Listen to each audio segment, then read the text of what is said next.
I think that people read art like they read books. You might get a sense of the characters, or you might get so into the style of writing. The way you can read art is, again, open on a number of levels. What I really like, it's like when you can go back and that you can unpack something that you hadn't seen before. When I was really young, like I brought my mother on a trip to Italy where I could see all of the Botticellis and the Raphaels, and I was a nerd about paintings. This notion of art history being a kind of like lineage or story was always really interesting for me, and that's something I think that's come back a lot in my work, is how we read that and how we deal with that and maybe readjust it. But I'm still very interested in that there's this story that unfolds through time and as reactions and conversations between artworks. There's always been a relationship to looking at things like historically or even like journalistically, like an investigator, throughout my career. I think I have often treated the painting surface as like a site in which something happened. So even 20 years ago, I was often painting, for example, like a surface, which would be an imaginary rendering of maybe like a wall in the Woman House project at Judy Chicago. And then on top of that would be a series of documents. So there's always this sense that the painting itself is a painting, but it also holds information.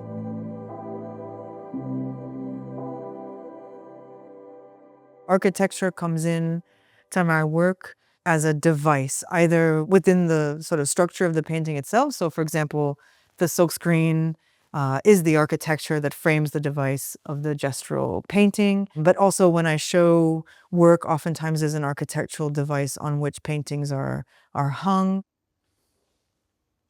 There are edges that are left because I want you to read the whole painting as a document on which other documents sit. It's not meant to be a kind of picture, but rather it's a form of information that's being presented. Right now, I'm working on about 6 or 7 new paintings, and I'm trying to get them all prepared so that when the painting happens, like time is emptied out.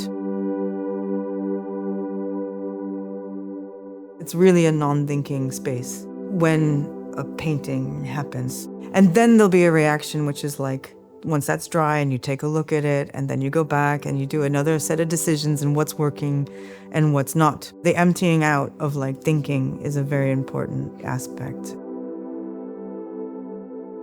I was looking into the provenance of the fountain by Duchamp. And what I discovered was that a lot of the early discourse around the question of the ready-made was not around value, but actually around gravity. They were all hung, and around gender, because the fountain was this sort of transgender object that was both male and female and east and west. So I became really interested in this idea that you could maybe what would happen if you sort of took this question of the ready-made and looked at it again through the lens of its like other history? In the female ready-mades, simply the idea was that there will be both real and fake. So on all the paintings there are real objects that are exposed to silkscreen that are ready-mades, and then they're combined with a kind of like a fictional set of painting and also a number of objects that are usually dealing with like a certain investigation into the history of gender in paintings. I've always been interested in sort of like creating conversations. So in addition to painting, I've often published or worked with other women. A lot of the conversations I've had with women over the years have focused on questions around labor. So I think that, for example, feminism is not just sort of something that deals with women's issues, but I actually think the way in which women are treated in the art world and perhaps in other fields actually is a way to talk about like general problems.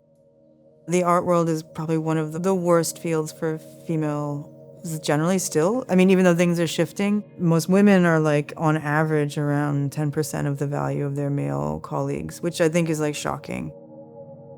There are female artists in collections, but they oftentimes don't get shown. So even like the MoMA, there have historically been a lot of women in the MoMA collection. They aren't shown within the context, like it might be a Helen Frankenthaler in a room full of Barnett Newmans. I think that the possibility of writing new narratives and is really important, actually. Yeah.